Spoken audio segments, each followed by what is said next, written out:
Okay, so we start the class to continue with chapter 13, a shelter so high. Now to continue page number 122. And first is, tell, have you ever stayed in a tent where what was it like? मैंने आपको इससे पहले भी ये question answer solve करा दिए थे, फिर भी अगर जिनके नहीं है so one time we discussed too. Have you ever stayed in a tent where what was it like? तो जैसे कि मैंने imaginary आंसर दिया हुआ है, yes, I stayed in a tent in a mountains of Patti Top. It was very adventurous and exciting experience. तो आप भी इसी तरह से राइट कर सकते हैं अगर आप शिमला गए हैं या आपने कहीं भी कभी टेंट में स्टे किया है तो आप पटनी टॉप की जगह जो भी लोकेशन राइट करें आप कर सकते हैं. Now second question is, imagine that you were to stay alone in a small tent for 2 days and could take with you only 10 things. Make a list of these 10 things. तो मैंने आपसे बोला था कि आप क्या क्या 10 थिंग्स अपने साथ ले जाना चाहेंगे. ठीक है, तो check the answer. If I would have to stay alone in a small tent for 2 days, I would take these 10 things along with me. Clothes, सबसे पहले जो कि हमें कपड़े पहनने हैं तो हम अपने साथ क्लॉथ ले जाएंगे. Now स्वेटर, ब्लैंकेट, अगर विंटर सीजन है तो हम अपने साथ स्वेटर कैरी करेंगे, ब्लैंकेट कैरी करेंगे. Now next, torch, packaged food item, water, thick woollen, जो भी मोटे वूलन्स है तो वो सभी, tool, camera and canvas for preparing tent. यानी टेंट प्रिपेयर करने के लिए भी हमें कैनवास ले जाना पड़ेगा, जो कि हम टेंट क्लॉथ को कैनवास कहते हैं. ठीक है, अगर हम टेंट की बात करें तो जिस क्लॉथ से हम बनाते हैं उसे हम कैनवास कहते हैं. Now question number 3, what are the different types of houses that you have seen? Tell your friends about it. Make drawings too. तो मैंने आपसे कहा भी था आपको एक छोटी सी हट बना के भी फॉर एग्जाम्पल दिया हुआ था. तो अगर हम देखें कि I have seen different types of houses in different areas, like houses made of up of wood which are found in hilly areas. जो भी लकड़ी के बने घर होते हैं, अगर आप हिली एरियाज जाएंगे लाइक शिमला है और उससे ऊपर मनाली है, तो आप इस तरह हिली एरियाज पे जाएंगे तो वहां पर आपको लकड़ी से बने हुए ही घर दिखाई देंगे. तो अधिकतर आप हिली एरियाज में किस तरह के घर देखते हैं? लकड़ी से बने हुए घर देखते हैं. Now second is houses made up of mud, straw and bamboo which are found in villages. तो जो कि मड, स्ट्रॉ और बैम्बो से घर बन रहे हैं, दीज आर कच्चे हाउसेज. अगर हम इन घरों को क्या कहते हैं, इन घरों की बात करें तो इनको आप नॉर्मली कच्चे हाउसेज के नाम से जानेंगे. और ये सभी आपको कहाँ देखने को मिलते हैं? ये आपको गांव में नजर आएंगे. ठीक है, तो आप अगर जब भी अपने विलेजेस जाते हैं तो आप देखेंगे कि वहां पर मिट्टी से बने हुए घर होंगे जिनकी छतें बैम्बू और पत्तियों से बनी होंगी. Now third type, houses made up of cement, bricks, glass, etc. These are found in cities. अब जो थर्ड टाइप के घर है जो कि सीमेंट से बने हैं, ब्रिक्स यूज हो रहा है, ग्लास, आयरन, ये सभी यूज हो रहा है, इस तरह के घर हम सिटीज में देखते हैं. और सिटीज वाले घर जो भी हाउसेज है उन्हें हम पक्का हाउसेज कहेंगे. तो पक्के हाउसेज, अब पक्के हाउसेज भी डिफरेंट टाइप्स हो गए, फ्लैट्स हो गए, अपार्टमेंट्स हो गए, बंगलोज हो गए. ठीक है, तो इस तरह के आप कुछ भी इन्हें राइट कर सकते हैं. अगर हम इन घरों की बात करें तो these houses are strong and can withstand heavy rains and storms. अब जो पक्के हाउसेज है वो क्या है? वो हैवी रेन्स है, स्टॉर्म्स है, उनको सह लेंगे. ठीक है, उनमें वो घर नहीं गिरेंगे अगर पक्के हाउसेज की बात करें. जबकि जो हाउसेज मड और बैम्बो से बने हुए हैं, वुड से बने हुए हैं, वो विदाउट स्टैंड है तो वो क्या होगा? क्लाइमेटिक कंडीशंस को में टूट भी सकते हैं. और इसीलिए हिली एरियाज में वुडन जो हाउसेस बने होते हैं उनकी स्लोपी रूफ्स बनी होती है कि वहां पे आइस वगैरह स्लो डाउन हो जाए, स्लोप डाउन. तो और या फिर उनमें आपकी कॉस्ट क्या है? अगर अर्थक्वेक्स है या इस तरह के स्टॉर्म्स आ रहे हैं, हमारे घर टूट भी जाते हैं, तो उन्हें दोबारा से उस मटेरियल को रीयूज करके फिर से वो हाउसेस प्रिपेयर किए जा सकते हैं. अब आपसे मैंने पूछा था कि आपने कौन कौन से हाउसेस देखे हैं, आप ड्राइंग्स भी करिएगा. तो अगर हम पर्टिकुलर हाउसेस की बात करें तो टेंट हाउस, अब सबने टेंट देखा होगा, कहीं भी टेंट हाउस बनते हुए, हट्स देखी होंगी, बंगलो, सबने बंगलोज देखे हैं। इवन अगर आप केरला और कश्मीर की बात करें तो हाउस बोट्स देखे होंगे। जो हाउसेस मूव करते हैं उन्हें हम कारवा कहते हैं, जो कि व्हीकल्स पे हाउसेस होते हैं, ठीक है। तो कारवा, हम आगे जैसे जैसे अपना ये चैप्टर आगे रीड करेंगे तो इसमें डिफरेंट टाइप्स के हाउसेस के बारे में बताए गए हैं, ठीक है। तो इस तरह से now this is question number 3 answer, okay, now we share, okay, now next topic is cold desert। अब बात हो रही है ठंडे डेजर्ट की, बात हो रही है कोल्ड डेजर्ट, ठीक है, ठंडा रेगिस्तान। तो क्या सच में वहां पे बालू होगी? अब ये हम रीड करते हैं। At last loner and Iris lay. तो हमने इससे पहले जब फर्स्ट पेज में रीड किया था तब हमने ये रीड किया हुआ था कि आई am Gaurav Jani, this is loner my partner my motorcycle. तो ये जो गौरव जानी है तो ये अकेले हैं और इन्होंने अपनी बाइक को लोनर कहा है, ठीक है। इनकी बाइक क्या है? बाइक इनकी लोनर है, ठीक है। वो खुद तो अकेले हैं, as a loner meaning is bachelor unmarried, but वो अपनी बाइक को भी लोनर बोल रहे हैं कि मेरा पार्टनर जो है वो मेरा लोनर है, ठीक है। तो उसी से कंटिन्यू उन्होंने बताया कि at last loner and Iris ले।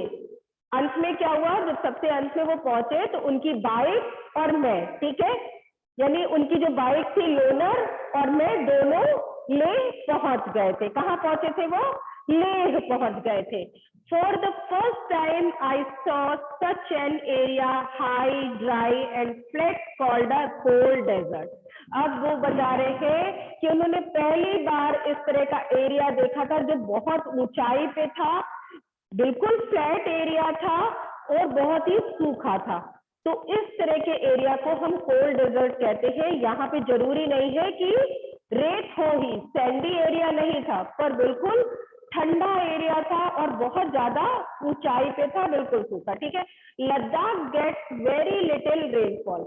लद्दाख कैसा एरिया है? लद्दाख में बहुत कम जो बारिश होती है वो बहुत कम होती है। Here there are high snow-capped mountains and a cold flat ground। और जो लद्दाख की बात करें तो लद्दाख में बहुत ऊंचे ऊंचे जो माउंटेन्स है, पर्वत है, वो हमेशा बर्फ से ढके रहते हैं और ग्राउंड क्या है? बिल्कुल फ्लैट है। ग्राउंड एरिया जो है वो बिल्कुल पूरी तरह से फ्लैट है और आसपास चारों ओर जो माउंटेन्स है वो पूरी तरह से बर्फ से ढके हुए हैं। In Leh, I found myself in a quiet street with beautiful white houses। अब वो लेह में जैसे जैसे आगे की ओर बढ़ रहे थे धीरे धीरे, तो उन्होंने देखा बहुत सुंदर सुंदर सफेद घर बने हुए, ठीक है। सारे के सारे कैसे गलियों में जैसे जैसे वो आगे गुजर रहे थे तो उन्हें व्हाइट हाउसेस दिख रहे थे, सफेद घर दिख रहे थे। As I rode slowly I found that I was being followed by a group of children. जैसे जैसे वो धीरे धीरे आगे बढ़ रहे थे रोड पर तो उन्होंने देखा कि उनके पीछे एक बच्चों का जो ग्रुप था वो उनका पीछे पीछे आ रहा है। अच्छा, जब हमें कोई नई चीज देखने को मिलती है तो बच्चे क्या करते हैं? बच्चे उनके पीछे हो लेते हैं, ठीक है। तो इसी तरह उन्होंने पहली फर्स्ट टाइम ट्रैवलर को देखा था, किसी अननोन पर्सन को अपने एरिया में, तो सारे के सारे बच्चे क्या थे? उनके पीछे ही चल रहे थे। दे कॉल्ड आउट जूली जूली मीनिंग वेलकम वेलकम। अब ये देखिए एक नया वर्ड आया जूली जूली, ठीक है, और उसकी मीनिंग है वेलकम वेलकम। बच्चे क्या कह रहे थे? वो सभी पुकार रहे थे उन्हें जूली जूली, यानी वो एक तरीके से उनका वेलकम कर रहे थे, उनका स्वागत कर रहे थे। लेह में लोकल लैंग्वेज में जूली में वेलकम होता है, ठीक है। तो लोकल लैंग्वेज में वो जूली जूली बोल रहे थे जिसकी की मीनिंग थी welcome welcome. They were all amazed to see my loner. Everyone wanted me to come to their home। अब जो बच्चे थे वो उनकी बाइक लोनर को देख के बहुत आश्चर्यचकित थे। वो सब बाइक को देखने में लगे थे और बड़े शॉकिंग से थे और हर बच्चा ये चाहता था कि गौरव जानी उनके साथ उनके घर चले, ठीक है। तो उनके लिए वो बड़े अजीब से न्यूली पर्सन थे कि उनकी बाइक में बहुत ढेर सारा सामान है, तो हर कोई गौरव जानी को अपने साथ अपने घर ले जाना चाहता था। Now next paragraph, at home with Tashi. Tashi dragged me to his home। अब ताशी कौन है? ताशी उन बच्चों के ग्रुप में से ही एक बच्चे का नेम है ताशी। ताशी ने क्या किया? ताशी उन्हें खींचकर अपने घर ले गया। उन्होंने बोला है कि ताशी मुझको अपने घर खींच कर ले गया। ठीक है, तो गौरव जानी को ले गया। It was a building with 2 floor. Tashi के घर जब गौरव जानी गए तो उन्होंने देखा जो बिल्डिंग थी उसमें 2 फ्लोर थे, ground floor and first floor. The house was made of stone which were kept one over the other. अब जो घर बना हुआ था वो किसका बना हुआ था? लद्दाख में ताशी का घर पत्थरों का बना हुआ था। ठीक है, स्टोन से बना था और एक के ऊपर एक इस तरह से स्टोन रखे हुए थे। The walls were coated with a thick layer of mud and lime. और जो वॉल्स थी उन पे किस चीज का कोट किया था? मड का और लाइम का। लाइम यानी चूने का। ठीक है, तो मिट्टी और चूने का अंदर साइड से दीवारों पे कोटिंग की गई थी। जिस तरह से हम पेंट करते हैं तो उसी तरह से उन्होंने मड और चूने का कोटिंग किया हुआ था। The house looked like a set from inside with a lot of stay stored there. Okay, तो अब वो कह रहे हैं घर को अगर हम देखें तो घर में एक साइड ऐसे लग रहा था कि एक सेट है और जिसमें बहुत सारा हे रखा था। तो हे हम भूसे को कहते हैं। ठीक है, जो भी हम एनिमल्स के लिए चारे को यूज करते हैं उसमें बहुत सारा अंदर से उनके घर में चारा भी रखा हुआ था, अंदर स्टोर करके रखा गया था। So this was page number 122। Now continue page number 123। We took the wooden steps and reached the first floor। अब ये देखिए घर दिखाए गए हैं। Look at the picture. सारे के सारे हाउसेस कैसे हैं? व्हाइट हाउसेस हैं और वुड स्टोन्स को यूज किया गया है घरों को बनाने के लिए। तो वो कह रहे हैं कि मैंने क्या किया? हमने वुडन स्टेप्स लिए। जो सीढ़ियां थी वो कैसी थी? लकड़ी की बनी हुई थी और फिर वो फर्स्ट फ्लोर पर पहुंच गए थे। This is where we stay. तो ताशी ने उसे बताया, एक्सप्लेन ताशी। ताशी ने उन्हें एक्सप्लेन किया कि यहाँ पर हम रहते हैं, हम जहाँ रहते हैं ये वो जगह है। ठीक है, वो ग्राउंड फ्लोर पे नहीं रहते थे, फर्स्ट फ्लोर पे रहते थे। The ground floor is for our animals and for storing necessary things। Tashi ने उन्हें ये भी बताया कि जो ग्राउंड फ्लोर है वहां पे हमारे एनिमल्स रहते हैं और जो भी हमारी जरूरत का सामान होता है ग्राउंड फ्लोर को हम स्टोर, वहां पे हम अपनी जरूरत के सामान को स्टोर करते हैं। Sometimes when it gets too cold, we also move downstairs। और जब कभी कभी बहुत ज्यादा ठंडी हो जाती है तो हम क्या करते हैं? हम नीचे की ओर चले जाते हैं। I noticed that the ground floor had no windows। तो उन्होंने ये नोटिस किया था जब उनके घर गए थे तो उन्होंने ये ध्यान दिया था कि ग्राउंड फ्लोर पे एक भी विंडो नहीं थी। जो सारी विंडोज थी वो सब कहाँ थी? फर्स्ट फ्लोर पे थी। ग्राउंड फ्लोर पे कोई भी विंडो नहीं थी। Thick tree trunks were used to make the roof strong। अब वो साथ में बता रहे हैं ट्री ट्रंक्स को यूज किया था। तो tree Trunks meaning stem. Tree Trunks mean, tree stem को हम ट्रंक्स भी कहते हैं। जो ट्री के मोटे मोटे स्टेम्स होते हैं उनको ट्री ट्रंक्स कहा जाता है और जिसकी को यूज करके छतों को मजबूत बनाया गया था। छतों को में ट्री ट्रंक्स को यूज किया गया था। Now next paragraph, Tashi then took me to the roof of his house। Tashi उन्हें खींचकर अपने घर की छत पर ले गया। What a view! I could see the same flat roofs all around। बहुत ही जो उन्होंने बताया कि एक अलग देखने का नजरिया था, एक अलग व्यू आ रहा था वहां पर। उन्होंने देखा कि सारी की सारी चारों ओर क्या थी? सेम फ्लैट रूफ थी, एक जैसी बराबर की छतें थी। On some red chilies were laid out to dry and on some there were orange pumpkins and golden yellow corn। अब जो छतें वो देख रहे थे, जब छत पे गए तो उन्होंने देखा कि कुछ छतों पर लाल मिर्चियां सूख रही थी, सूखने के लिए रखी हुई थी। साथ ही साथ पंपकिन, कद्दू पके हुए रखे हुए थे और कहीं कहीं पे गोल्डन येलो कॉर्न, भुट्टे रखे हुए थे जो कि सूख रहे थे छतों पे। Some had sticks of paddy and on some cow dung cakes were laid out to dry। और कुछ छतों पर पैडी रखी हुई थी। ठीक है, जो चावल के धान होते हैं तो धान के जो गट्ठर होते हैं, ठीक है, जो बंडल्स होते हैं, उन बंडल्स को छतों पर सूखने के लिए रखा गया था। और कुछ छतों पे लोग काउ डंग के केक्स लाइक उपले जो भी थे, उपले सूखने के लिए रखे हुए थे। This is the most important part of our house, said Tashi. तो ताशी ने उन्हें बताया कि ये हमारे घर का बहुत इंपॉर्टेंट पार्ट है। During summer season we dry many fruits and vegetables.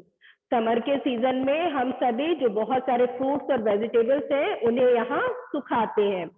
We store them for winters when we do not get fresh fruits and vegetables. और जब हमें ठंड में कुछ भी खाने के लिए नहीं मिलता तो हम उन फ्रेश जो भी फ्रूट्स जैसे अगर नहीं मिलते हैं तो जो ड्राई फ्रूट्स और वेजिटेबल्स है वो ये यूज करते हैं। As I stood there with Tashi, I could see how every part of the house was built especially to suit the needs of his people. अब उन्होंने ये देखा, मैं बहुत खड़े होकर ये देख रहा था ताशी के घर को, कि जो ताशी का घर था वो प्रत्येक हिस्सा, घर का जो प्रत्येक हिस्सा था, जरूरत को, लोगों की जरूरत को देखकर ही बनाया गया है। I could understand how the thick walls, a wooden floor and a wooden ceiling protected from the cold. उन्होंने ये देखा कि जो घर की मोटी मोटी दीवारें थी जिनकी वजह से एयर अंदर नहीं आ पा रही थी, घर का फ्लोर कैसा था, वुडन फ्लोर था, वुडन फ्लोर होने की वजह से वो ठंडा नहीं था, और वुडन सीलिंग की वजह से ठंड से ये सभी की सभी चीजें क्या कर रही थी, प्रोटेक्ट कर रही थी। ये कितना है, ये कोल्ड एरिया, हमेशा वहां पर टेम्परेचर जो होता है वो माइनस में होता है। तो अगर हम बात करें वहां के टेम्परेचर की तो हमेशा -डिग्री सेल्सियस होता है, माइनस में होगा -5, -6। तो इस तरह से उस ठंडे एरिया में उस तरह के घर बनाए गए थे कि थिक वॉल, वुडन फ्लोर और वुडन सीलिंग को बना के, जिससे कि ठंड से वो लोगों को प्रोटेक्ट कर सके। Now next question right, okay, so question आपसे पूछ रहे हैं, during winter Tashi and his family live on the ground floor, why would they be doing so?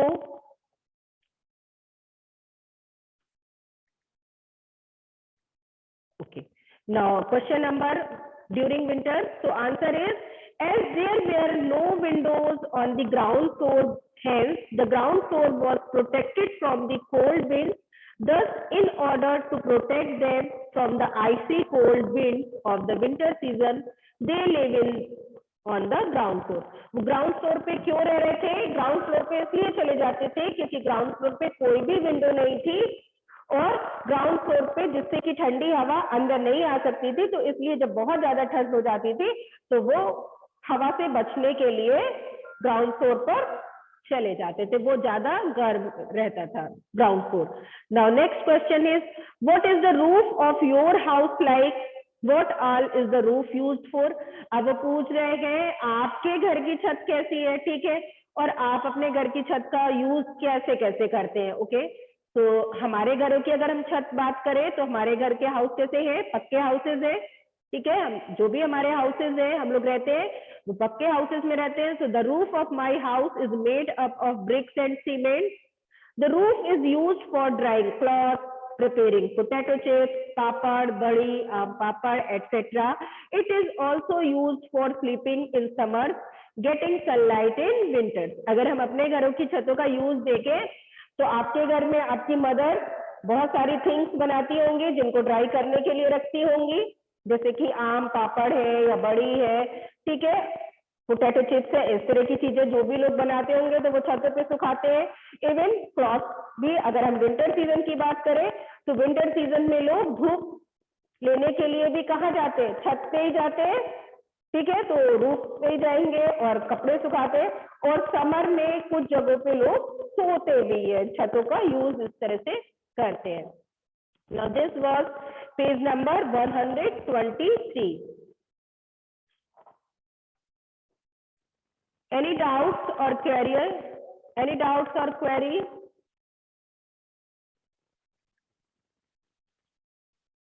Okay, so to continue, page number 124, people living on top of the world. अब बता रहे हैं कि world के जो सबसे ऊपरी टॉप है वहां पे लोग रहने वाले लोगों के बारे में। Now was the time to climb higher. Loner had a tough time zigzagging along narrow rocky mountain roads. At many places there were no roads at all. अब गौरव जानी कहाँ आगे जाने वाले थे, बहुत ऊंची और चढ़ाई जाने वाले थे। तो अब उन्होंने बताया कि ना अब समय आ गया था कि मुझे और ऊंचा जाना चाहिए। तो Loner had a tough time, और किसके लिए टफ टाइम था? बाइक के लिए टफ टाइम था, क्योंकि जो रोड थे, माउंटेन के जो रोड थे वो कैसे थे? जिग जैग थे। ठीक है, अब जिग जैग क्रॉस होंगे, तो इस तरह से जिग जैग एरिया था, और वो भी कैसा था? बहुत सकरा पथरीला रास्ता था, और कहीं कहीं पे ऐसे प्लेसेस थे जहां पे एक भी रोड भी नहीं थी। ठीक है, सिर्फ पत्थर थे या मिट्टी थी, तो वो बहुत ज्यादा पथरीली रोड थी। I was moving towards the rocky plains of Changthang. वो कहाँ मूव कर रहे थे? वो रॉकी प्लेन्स एरिया जो था, पथरीला जो प्लेन्स था, चेंगथांग, जहां की वो आगे की ओर मूव कर रहे थे। This place is at a height of almost 5000 metres. It is so high that it is difficult to breathe normally. जो चेंगथांग का एरिया है वो सी लेवल से, अगर हम उसकी हाइट बात करें तो वो सी लेवल से कितनी ऊंचाई पर है? 5000 मीटर की ऊंचाई पर है, और ये बहुत ज्यादा ऊंचाई है।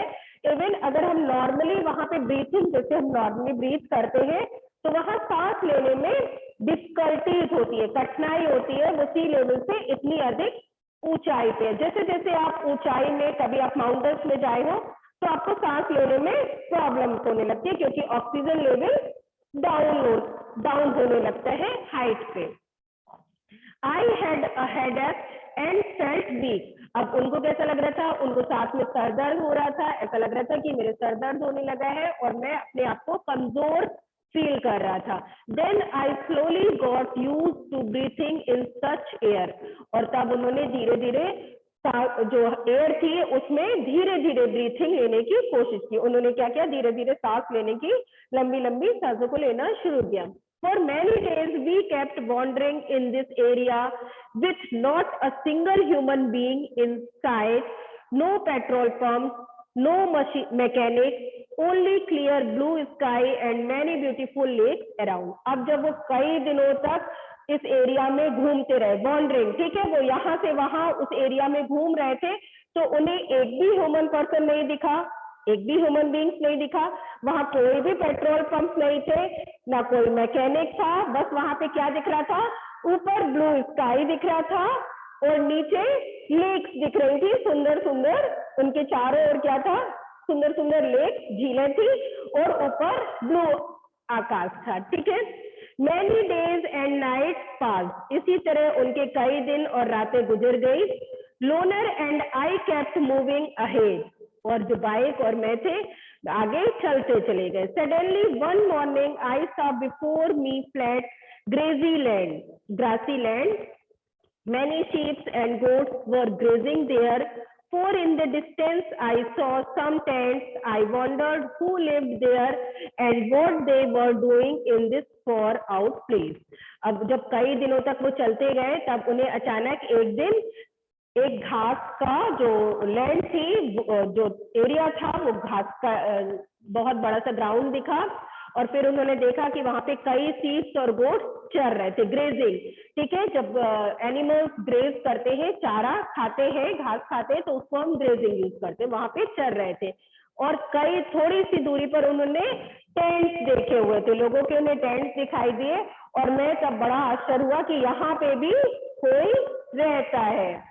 मतलब इतनी दूर बिल्कुल ऐसे प्लेस पे भी कोई रहता है, और वो यहाँ क्या करते होंगे, तो ये उनको बहुत ही आश्चर्य लगा कि यहाँ कौन रहता है और क्या करता होगा ऐसे प्लेस पे। ठीक है, now find out at what height is the place where you live. अब वो पूछ रहे हैं कि आप जहाँ पे रहते हैं उसकी हाइट क्या है। ओके, अगर हम चित्रकूट की हाइट की बात करें तो चित्रकूट की सी लेवल से हाइट है 130 to 140 अबाउट। ठीक है, अप्रोक्सीमेटली अगर हम यूपी एमपी की बात करें तो 132 एमपी साइड है और 144 समथिंग यूपी चित्रकूट की। ठीक है, so height. Why did Gaurav Jani say this place is so high? that it is difficult to breathe normally. गौरव जानी ने ऐसा क्यों कहा था?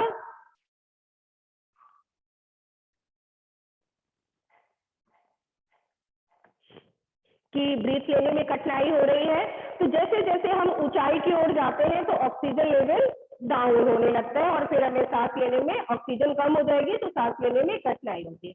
Now have you ever been to a hilly place where, क्या आप कभी किसी हिली प्लेस पे गए हैं? तो कहाँ गए हैं? आप सभी गए होंगे कभी ना कभी। At what height was it? Did you have any difficulty in breathing there? तो आप कभी ऊंचाई पर गए तो आपको क्या डिफिकल्टी हुई थी सांस लेने में? Now which is the highest place you have been to? आप कौन से ऐसे हाईएस्ट प्लेस पे गए हैं जो बहुत ज्यादा आपके अकॉर्डिंग हाईएस्ट हो?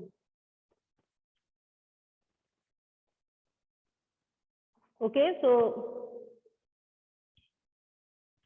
this was page number 124.